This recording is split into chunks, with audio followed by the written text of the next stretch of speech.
Audio Jungle.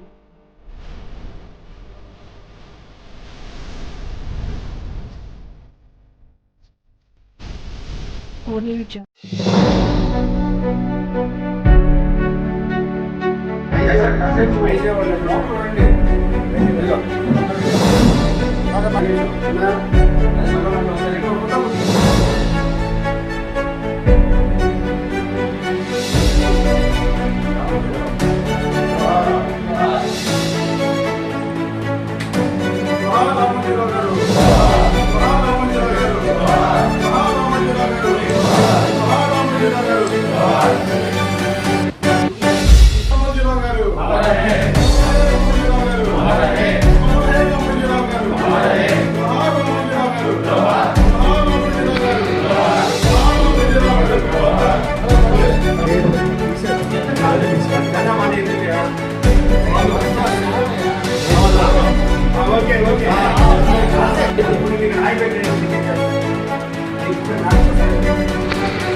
సంస్థల అధినేత రామోజీరావు గారి మరణం చాలా బాధాకరం.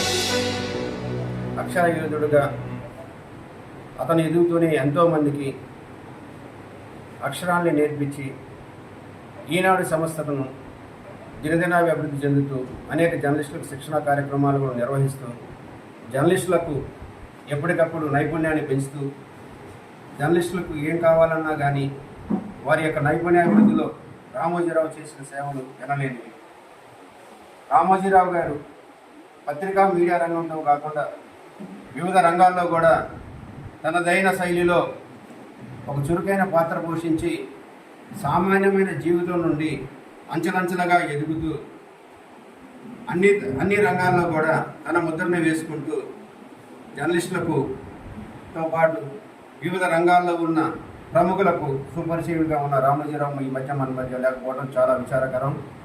ఆయన ఆత్మకి శాంతి చేకూరాలని ఆంధ్రప్రదేశ్ ఉన్న వర్కింగ్ జర్నలిస్ట్ యూనియన్ తరఫున ఈరోజు గుంటూరు జిల్లా యూనిట్ తరఫున స్మరించుకోవడం జరిగింది.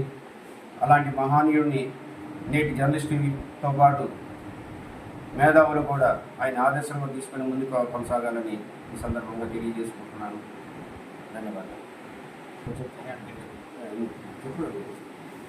మీడియా మొదలుగా పేరు పొందిన రామోజీరావు గారి మృతి నిజంగా తెలుగు మీడియాకి తీరంలో అటువంటి ఎనలేని నిత్యం దాదాపుగా కొన్ని దశాబ్దాలుగా ఏ రోజుకు ఆ రోజు కొత్త టెక్నాలజీని కొత్త సంస్కృతి సాంప్రదాయాన్ని తీసుకొస్తూ తెలుగుకి అత్యంత ప్రాముఖ్యత ఇచ్చిన రామోజీరావు మరణం చాలా తీరంలో ఖచ్చితంగా ఇప్పుడున్న కొత్తగా చేపట్టబోతున్న ఈనాడు యాజమాన్యం కానీ ఆయన వారసులు కానీ ఆయన పందాన్ని తిరిగి కొనసాగిస్తారని చెప్పి కూడా ఆశిస్తున్నారు. అక్షర యోధుడు రామోజీరావు గారి మరణం బాధాకరం. ఎంతోమంది జర్నలిస్టుల్ని తయారు చేసి జర్నలిజానికి కొత్త భాషను చెప్పిన రామోజీరావు మృతి బాధాకరం.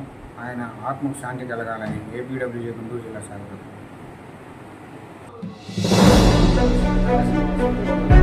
అలాగే ఐజీ సభ్యులు గారిని, ఎలక్ట్రానిక్ మీడియా అధ్యక్షులు సునీల్ సందీప్ గారిని, కోశాధికారి డాక్టర్ శివకుమార్ గారిని